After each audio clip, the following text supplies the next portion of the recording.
When I do some of my soldering iron videos, I'm often asked in the comments how I'm able to make the soldering look so easy, and they think I must be a wizard or something. But as you can see here, I'm really struggling with melting any solder onto these pads, despite the fact that the soldering iron is set to 360 degrees C, and we're using some very high quality solder, which is often a cause of poor soldering. But you can see here I've got the soldering iron right on this bit of solder wire, and it is not melting very well at all.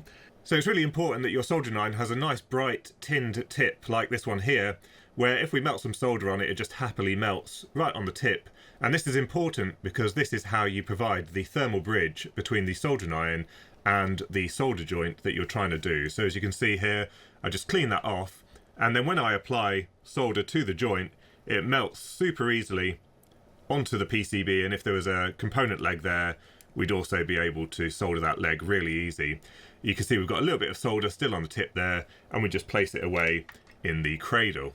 Now what we've got here is really quite a heavily oxidized soldering iron cartridge. You can see the tip is quite dull, there's no shiny bits, and although we might be able to melt some solder onto it, it tends to just stay as a ball and either fall off onto the PCB underneath, or you might find that the ball just stays on the solder wire, and you've got no chance of doing good solder joints with this type of cartridge. Now the reasons this might happen is sometimes beginners turn on their soldering iron and don't realise that you have to prepare the tip for first use. Not so much of a problem with the likes of the JBC and Metcal cartridges because they're often pre-tinned, but some of the other styles you often need to prepare them for first use. The other reason why this might happen is that people leave the temperature too high for too long, they're not cleaning the tip and then tinning it afterwards, or you might be storing the cartridge improperly. So what I want to look at today is if we can recover a soldering tip after it's reached this state. And a quick word about our sponsor for this video today. If you want to get one of your PCBs made, or even something like one of these soldering test PCBs, you can visit PCBWay.com. PCBWay offer a wide range of manufacturing services, including prototype PCB manufacture, which is the service that I used to get those two PCBs manufactured that you've just seen, including various different colour solder masks, different colour silkscreen, different surface finishes, as well as thicknesses and layer count. You can also get PCBWay to manufacture your PCBs and have the components assembled onto it, whether those be through-hole components or just surface mount on both sides of the PCB. And they also offer mechanical manufacturing capabilities, including CNC machining, 3D printing, sheet metal fabrication and injection moulding. And you've still got a couple of days left to enter the PCBWay Mascot 3D printing design contest, so don't forget to visit PCBWay.com where you might be able to enter this contest and win up to $500.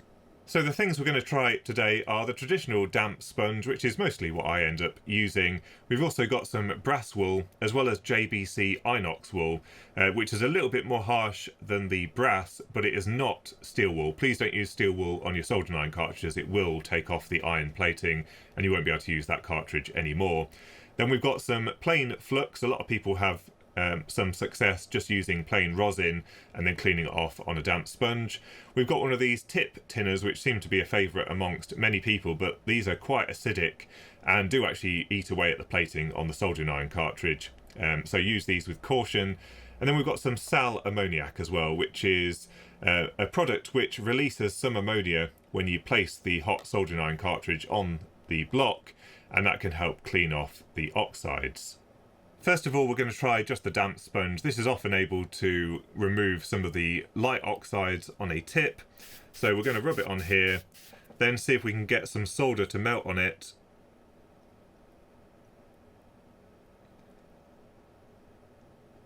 Leave it for a moment, and then once again, try and rub it off here. Slight amount of abrasion caused by the sponge. And you can see we've got slightly more shininess here. So we're able to melt a little bit more solder. But I don't think we've got any hope of getting this other side of the soldering iron tip to tin with just the sponge here. So next we're going to go on to the brass wool.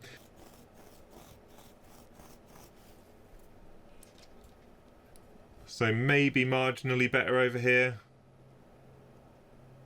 But no, it's still not really doing the job. So let's try the Inox wool. So this one, as I said, is a little bit more abrasive than the brass wool.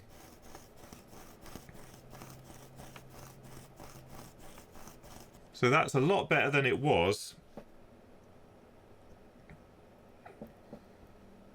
And yeah, that's certainly taking solder a lot easier.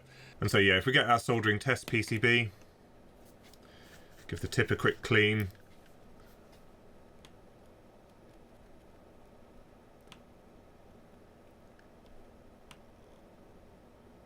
And yeah, that works really nicely, so just like a brand new tip. So that inox wool seems to have done a really good job on this heavily oxidized tip. Next, let's have a look at the Rosin Flux, although I don't think it's going to have a huge effect. It's very similar to the Rosin Flux that's in the solder wire. Sometimes that can help with light oxides when you're cleaning off with the sponge, but let's try it anyway. So we'll dip this one in the rosin for a few seconds, see if it can clean up the tip, and then we'll rub this on the damp sponge and dip it one more time.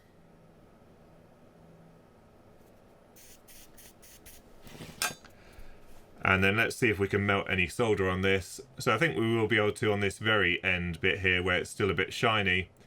But if we flip the cartridge over, no, it's not going to take to any of that.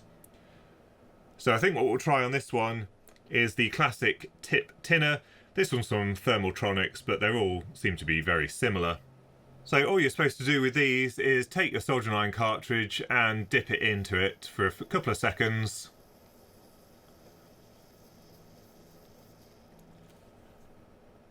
And then give it a clean on your damp sponge. You might want to repeat it one more time. Let's see if that's helped at all. So it looks maybe a little bit shinier just at the very tip here. How about the other side? We've maybe recovered just a little bit.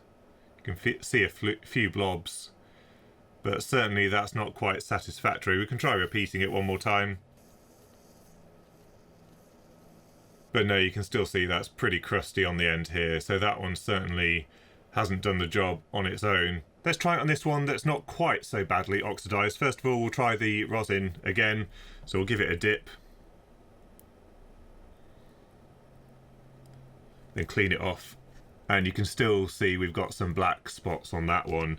We are able to melt some solder on this one, but it's still not completely ideal. So let's try the tip tinner again.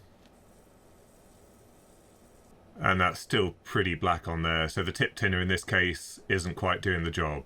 So let's move on to the ammoniac block. Here's the block. Make sure you're in a well ventilated area, possibly apply a little bit of solder to the tip, and then basically just rub it forward and backwards. So there's a very slight abrasive action with the block itself, but also the chemical compound can help clean off the oxides. And of course some of these tips will be unrecoverable if they're damaged too badly. There's not a lot you can do. You can try a gentle bit of sanding, but the iron plating on these tips is extremely thin. Underneath is generally made from copper for good thermal transfer, but it's that plating that you need to be able to tin the end of the soldering iron. So that's still pretty black. Let's give it a wipe on the sponge. I guess the question is whether we can melt any solder on the blackened side. And no, it won't stick into that area there. Let's try the inox wool on this tip. Now, I didn't actually think this tip was too bad, but it still looks to be heavily oxidized even after some scrubbing on the inox wool. Now, it's not perfect, but I think we would be able to still do some soldering with this tip. So even though we've got a couple of spots where the solder won't wet properly, we are able to get enough heat into the joint, but that tip is certainly less than optimal.